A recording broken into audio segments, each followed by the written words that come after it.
बिस्मिल्लाहिर्रहमानिर्रहीम अस्सलामु अलैकुम वरहमतुल्लाहि वबरकातुहू। सेकेंड ईयर माहद आज हम अगला सबक पढ़ेंगे सूरतुल बकरा, क्योंकि आगे हमने सूरतुल बकरा की आयत की तशरीह और तर्जुमा पढ़ना है, तो इसलिए हम सबसे पहले सूरतुल बकरा का तारुफ पढ़ेंगे।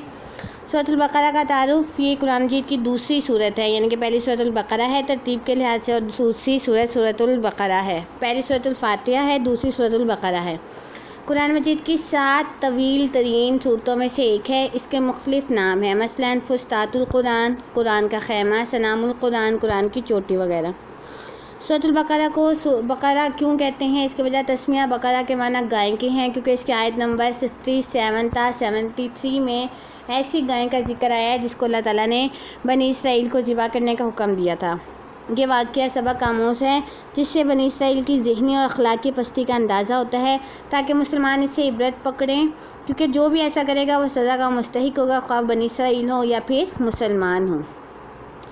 ये मदनी सूरत है। इसका अक्सर हिस्सा मदीना के इब्तदाई दौर में, कुछ हिस्सा बिल्कुल आखिरी दौर में नाजिल हुआ, मसलन आयात सूद वगैरह। इस सूरत के मुताबिक मालूमात है कि इसके 40 रुकू, 286 आयात, 6221 कलिमात, 25,500 हरूफ हैं।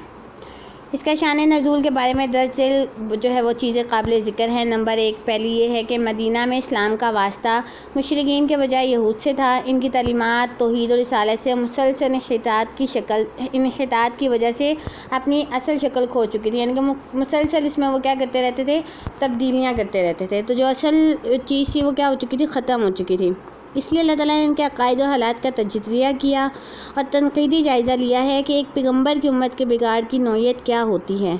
रस्मी दीनदारी के मुकाबले में हकीकी दीनदारी किस चीज़ का नाम है और खुदा की निगाह में किन चीज़ों की अहमियत है। दूसरी वजह तहरीक इस्लामी जो है वो नए मरहले में दाखिल हो चुकी थी। एक छोटी सी इस्लामी रियासत मार से वजूद में आ गई थी आप सल्लल्लाहु अलैहि वसल्लम की नबूवत, आप सल्लल्लाहु अलैहि वसल्लम को नबूवत मिलने के बाद। इसलिए अल्लाह ताला ने तमद्दुन, माशरत, माईशत, कानून और सियासत के मुतल्लिक़ हदायत दी, ताकि इस्लाम की सास पर नया निज़ाम तश्कील दिया जाए। आखिरी 20 रुकू इन्हीं हदायत पर मुश्तमिल हैं। तीसरी वजह ये बयान की जाती है कि मुसलमान चूँकि एक ताकत बन चुके थे, इसलिए दुश्मनी भी शदीद हो गई और पूरा अरब मुसल्लह होकर मुसलमानों को ख़त्म करने के लिए दौड़ पड़ा। इस सूरत हाल में फ़क़्र व फ़ाक़ा, माली नुकसानात और जानों का ख़तरा पैदा हो गया। इसलिए इस सूरत में सूरत हाल के मुकाबले में सब्र व सबात इख्तियार करने का हुक्म दिया गया था। चौथी वजह ये बताई जाती है, मुसलमानों में एक नया अंसर मुनाफिकीन का पैदा हो गया था, इसलिए इस अंसर की ख़तरनाकी के बारे में हिदायत दी गई है, उनकी सिफ़ात और हरकत बयान की है, ताकि इन मारे आस्तीन किस्म के लोगों से महफूज रहा जा सके। इस गिरोह ने बाज़-औक़ात बड़ी संगीन सूरत हाल पैदा कर दी थी, मसलन वाक़े उफ़्क़ वगैरह। ये अंसर बतदरीज इस्लामी माशरे में बेनकाब हो गया, हत्ता कि कुछ अर्से के बाद इनका सरगना अब्दुल्ला बिन उबई मर गया और आहिस्ता आहिस्ता ये फितना भी ख़त्म हो गया। इस वजह से ये सारी वजूहात है जिसकी वजह से सूरतुल बकरा अल्लाह ताला ने नाजिल फरमाई। इसमें कुछ अहकामात ऐसे नाजिल फरमाए। सूरतुल बकरा के कुछ इम्तियाज़ी पहलू भी हैं। एक ये सबसे बड़ी सूरत है, दूसरी इसमें आयत की सरदार आयतुल कुर्सी शामिल है।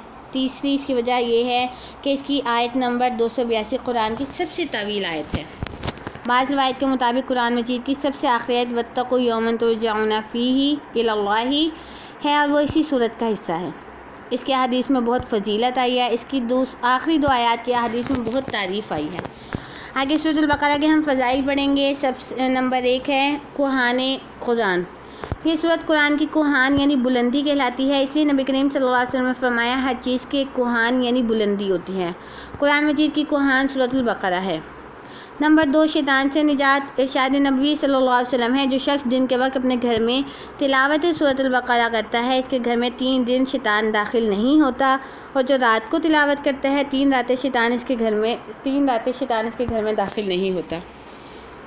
मीज़ान कुरान। ये सूरत कुरान की मीज़ान है। इरशाद नबी सल्लल्लाहु अलैहि वसल्लम है, बकरा कुरान की मीज़ान है, इसे सीखा करो, इसका सीखना खैर बरकत का मौजिब है, जादूगर इसका मुकाबला नहीं कर सकते। इसमें जो आयतुल कुर्सी है उसकी फजीलत के बारे में है कि हज़रत अबू हुरैरा रज़ियल्लाहु ताला अन्हु से रवायत है कि एक आयत ऐसी है जो तमाम आयत से अफजल व अशरफ है, वो आयतुल कुर्सी है। सूरतुल बकरा की तिलावत बाइस बरकत है। नबी करीम सल्लल्लाहु अलैहि वसल्लम ने फरमाया, सूरतुल बकरा को पढ़ा करो क्योंकि इसका पढ़ना बरकत और इसका छोड़ना हसरत व बदनसीबी है और अहले बातिल इस पर काबू नहीं पा सकते। आखिरी दो आयात की फ़जीलत, इसके आखिरी दो आयात बड़ी फ़जीलत की हामिल है। सरवर कायनात सल्लल्लाहु अलैहि वसल्लम ने फरमाया, जो शख्स रात में सूरतुल बकरा की आखिरी दो आयात तिलावत करेगा वो इससे काफ़ी हो जाएंगी। दूसरी हदीस में फरमाया, अर्श के नीचे ख़जाना है। सूरतुल बकरा की दो आयात वहाँ से दी गई हैं, ये किसी दूसरे नबी के हिस्से में नहीं आई।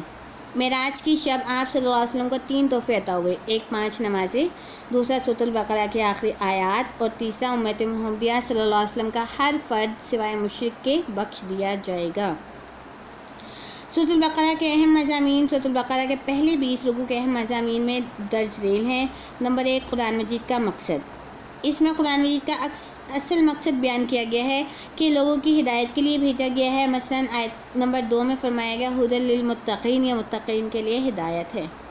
मुत्तकीन की सिफ़ात बयान की गई हैं। इसमें सूरतुल बकरा में मुत्तकीन की सिफ़ात बयान की गई है जिनकी मदद से इनको पहचानना आसान हो जाता है। मसलन आयत नंबर 3 और 4। नंबर 3, मुनाफ़िकीन का किरदार। इस सूरत में मुनाफ़िकीन का किरदार सबसे ज़्यादा तफसील के साथ बयान किया गया। मसलन आयत नंबर 8 था 20।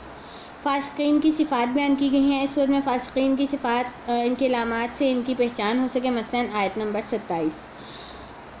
इंसान का मकाम बयान किया गया। इंसान के मकाम को इस सूरत में बयान किया गया है ताकि इंसान अपने असल मर्तबे को पहचाने, और वो आयत नंबर 30 में बयान किया गया है। किस्सा हज़रत आदम। इस सूरत में हज़रत आदम अलैहिस्सलाम का किस्सा तफसील के साथ बयान किया गया है। मसलन आयत नंबर 31 से 37 तक। किस्सा बनी इसराइल। इस सूरत में बहुत तफसील के साथ बनी इसराइल का किस्सा बयान हुआ है ताकि मुसलमान इससे इबरत हासिल करें। आयत नंबर 39 से 66। गाय का वाक़या बयान किया गया। इसमें गाय को ज़िबा करने का जो तफसील से बयान किया गया है, इससे बनी इसराइल की नाफरमाना ज़हनियत झलकती है कि उन्होंने किसी सूरत भी अल्लाह ताला की फरमाबरदारी करनी ही नहीं थी, बस अल्लाह ताला की नाफरमानी उनके जहनों और दिलों में थी। और वो वाक़या है आयत नंबर 67 से 74 तक। यहूद जो गलत तमन्नाएँ रखते थे उसके बारे में अल्लाह ताला ने उनकी तरदीद की है। आयत नंबर 78 से 86 में बनी इसराइल का तर्ज अमल बयान किया गया है कि इस सूरत से ही मानों में बनी इसराइल के नाम हैं। इसमें बनी इसराइल के तर्ज अमल का मुकम्मल उसके बारे में तफसीलन बयान हुआ है। वो आयत नंबर है 87 से 102। हारूत और मारूत का किस्सा, जो फरिश्ते थे लेकिन लोगों की आजमाइश के लिए अल्लाह के हुक्म से जादू सिखाते थे, वो आयत नंबर 102 में बयान किया गया है। हज़रत इब्राहीम अलैहिस्सलाम का किस्सा, इनके अमामत, हालात और तालीमात का जो है वो उसमें भी हिस्सा है, जो है सूरतुल बकरा में बयान किया गया है। आयत नंबर 124 से 135 तक है। हक़ छुपाने की सज़ा। इस सूरत में जो हक़ छुपाएगा उसको क्या सज़ा दी जाती थी और क्या दी जाएगी आगे, उसका जिक्र है आयत नंबर 140 में। तहवील किबला। किबला की सिमत तब्दील की गई है। बैतुल मुक़द्दस की तरफ मुँह करके नमाज़ पढ़ते थे मुसलमान, फिर अल्लाह ताला आप सल्लल्लाहु अलैहि वसल्लम की दिली ख्वाहिश थी कि आप बैतुल्लाह की तरफ मुँह करके नमाज़ पढ़ें, तो उसका जिक्र भी सूरतुल बकरा में ही आता है। आयत नंबर 142 से 150।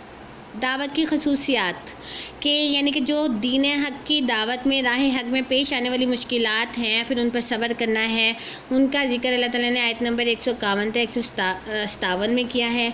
कुफ़ार की सज़ा इबरत के लिए बयान की गई है। आयत नंबर 161 से 162। अल्लाह से मोहब्बत की अहमियत के बारे में भी मौजूद है आयत नंबर 164 में।